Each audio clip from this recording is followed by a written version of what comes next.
بسم الله الرحمن الرحيم. ويل للمطففين الذين إذا اكتالوا على الناس يستوفون وإذا كالوهم أو وزنوهم يخسرون ألا يظن أولئك أنهم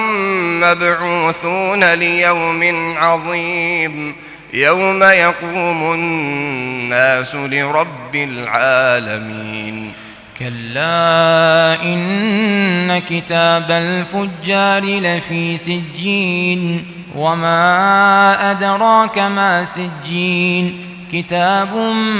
مرقوم ويل يومئذ للمكذبين الذين يكذبون بيوم الدين وما يكذب به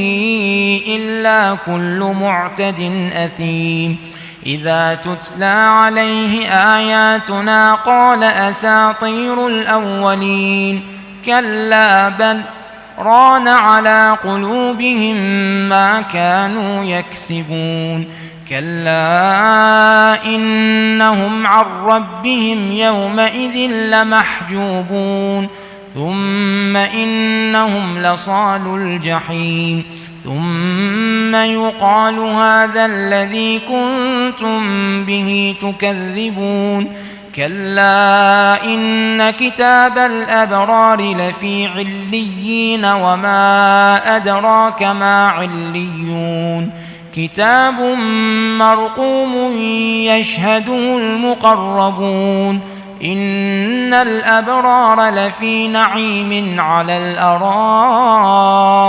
ينظرون تعرف في وجوههم نضرة النعيم يسقون من رحيق مختوم ختامه مسك وفي ذلك فليتنافس المتنافسون ومزاجه من تسنيم عينا يشرب بها المقربون إن الذين أجرموا كانوا من الذين آمنوا يضحكون وإذا مروا بهم يتغامزون وإذا انقلبوا إلى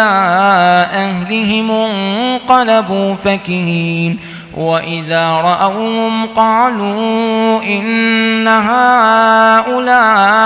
لضالون وما أرسلوا عليهم حافظين فاليوم الذين آمنوا من الكفار يضحكون على الأرائك ينظرون هل ثوب الكفار ما كانوا يفعلون